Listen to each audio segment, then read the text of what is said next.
Babel, an international drama, received 7 Oscar nominations, including 1 for Best Picture. This should be considered, I suppose, the frontrunner for the Best Picture Oscar for this year. The movie did win the Golden Globe for Best Drama. It's an international film with incidents taking place in 3 different countries. And its director is up for 1 of the nominees and 2 of its supporting actresses. What else is in the Best Picture category? Well, we had The Departed, of course, directed by Martin Scorsese, who's also nominated for Best Director. Probably his best chance in a few moons, anyway, to get the Best Director nod. We also have Little Miss Sunshine, which is about a family's trip across America in a VW bus. Little independent film that could, so to speak. We have the British movie, The Queen. This is a film about Queen Elizabeth II trying to deal with the aftermath of Princess Diana's death in 1997. Nice little movie with nominations for the director as well as the lead actress. And rounding out the Best Picture category is Letters from Iwo Jima. This is Clint Eastwood's war movie about the World War II Battle of Iwo Jima. He had done Flags of Our Fathers 3 months prior to that. This one is from the Japanese point of view.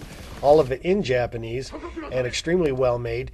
So it's a pretty wide open field. There isn't a dominant movie like a Titanic or one of the third Lord of the Rings or something like that. Right. I think or even Babel, Brokeback Mountain last year. Brokeback, yeah. See, and it's probably a good thing not to be the front runner after that happened. Yeah. So it's hard to tell. I would think at this point Babel would be the front runner. Who do we think leads the other categories? Well, certainly Forrest Whitaker in the Best Actor category for Last King of Scotland, playing Idi Amin, and a real powerhouse performance. A chance to choose scenery, which he does, but skillfully so, not over the top. And the only, I would say he's virtually a lock for this. He's won so many other awards, including the Golden Globe. On the other hand, Helen Mirren as Queen Elizabeth in The Queen, I think is an absolute lock. Yeah. I would, you can bet your mortgage on it, whatever you want to do. This Don't is bet the your mortgage on closest it. thing to a lock. Well, okay.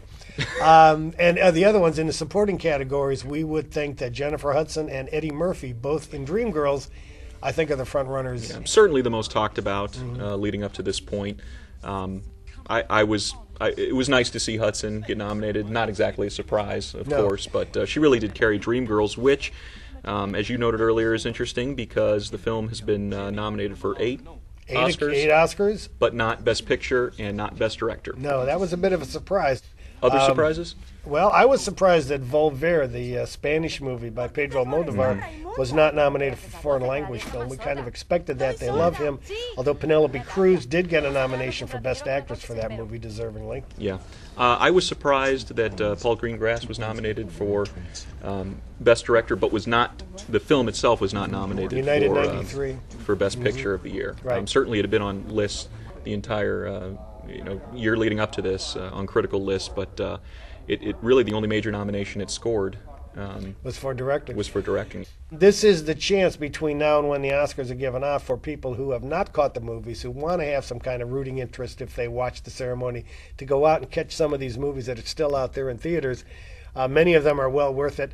Some, but yeah. You'll want to have seen them before the Oscars come on if you care about this stuff. And when is that? The Oscars will be given out on February 25th.